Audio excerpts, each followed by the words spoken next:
ನಿಜ ಹೇಳ್ಬೇಕು ಅಂತಂದ್ರೆ 2000 ಇದ್ರೂ ಪಕ್ಕಾ ಮೂವಿ ಸಖತ್ತಾಗೇ ಇದೆ. ಒಂದು ಒಳ್ಳೆ ಮೂವಿ, ಒಂದು ಒಳ್ಳೆ ಕಂಟೆಂಟ್ ಇರೋ ಮೂವಿ. ತರುಣ್ ಸಖತ್ತಾಗೆ ಮಾಡಿದ್ದಾರೆ. ಒಂದೊಳ್ಳೆ ಮೂವಿನ ಇಂಥ ಕಂಟೆಂಟ್ ಇರೋ ಮೂವಿ ಮಾಡಬೇಕು. ಯಾವುದೋ ಆಕ್ಷನ್ಸ್ ಮೂವಿ ಮಾಡಿಬಿಟ್ಟು ಬಿಲ್ಡಪ್ ಕೊಟ್ಕೊಂಡು ಜಾಸ್ತಿ ಇದು ಮಾಡೋದಲ್ಲ.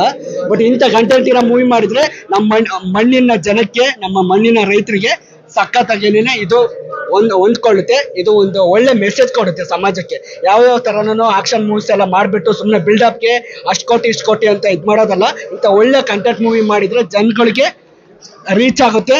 ಒಂದು ಸಮಾಜದಲ್ಲಿ ಒಂದು ಒಳ್ಳೆ ಬದಲಾವಣೆ ಆಗುತ್ತೆ ಅಂತ ಹೇಳಕ್ಕೆ ನಾನು ಇಷ್ಟಪಡ್ತೀನಿ. ಕಾಟೇರ ಪ್ರಪಂಚದಲ್ಲಿ ಒಳಗೊಂದ ಹೋಗಿ ಬರ್ತಾ ಇದೀವಿ ನಾವು. ಏನಂತಂದ್ರೆ ಯೋಚನೆ ಮಾಡಕ್ ಹಚ್ಚುವಂತ ಒಂದು ಮೂವಿ ಇದು. ಏನಂತಂದ್ರೆ ಈಗ ಸುಮ್ನೆ ಡಮಾಲ್ ಡಿಮಿಲ್ ಅಂತಂದು ಹೊಡೆದು ಬಡ್ದು ಹೋಗಕ್ಕಿಂತ ಒಂದು ಯಾವ್ದೋ ಒಂದು ತಲೆಗೆ ಒಂದು ಅಂಶ ಇಲ್ಲದೆ ಒಂದು ಏನು ಕಲ್ತ ಇದ್ರಿಂದ ಅಂತಂದ್ರೆ ಏನು ಬರಂಗಿಲ್ಲ ಅಲ್ವಾ. ಅಂತದ್ರಲ್ಲಿ ನಮ್ ಬಾಸ್ ಇಷ್ಟು ಇಂಥ ಸಿಚುವೇಶನ್ ಅಲ್ಲಿ ಕೂಡ, ಇಂಥ ಕಾಲದಲ್ಲಿ ಕೂಡ ಅಷ್ಟು ತಮ್ಮ ಸ್ಟಾರ್ಡಮ್ ನ ಎಲ್ಲ ಪಕ್ಕಕ್ಕಿಟ್ಟು ಏನೋ ಒಂದು ಕೊಡಬೇಕು ಜನಕ್ಕೆ, ಏನೋ ಕಲಿಸ್ಬೇಕು ಅಂತಂದು ಮಾಡಂತ ಮೂವಿ ಇದು. ಇದರಿಂದ ಎಲ್ಲರೂ ಕಲಿಯಂತದ್ದು ತುಂಬಾ ಇದೆ. ಕಲ್ತು ನಮ್ ರೈತರು ಏನ್ ಕಷ್ಟಪಟ್ಟಾರ, ಒಳ್ಳಿ ನಮ್ಮ ಮೇಲೆ ದಬ್ಬಾಳಿಕೆ ಆಗೋದೆಂತಿದೆ, ಜಾತಿ ವ್ಯವಸ್ಥೆ ಏನಿದೆ, ಪ್ರತಿಯೊಂದು ಕಣ್ಣೀರ್ ಕಟ್ಟಿದಂಗೆ ಚಿತ್ರಿಸಿದ್ದಾರೆ.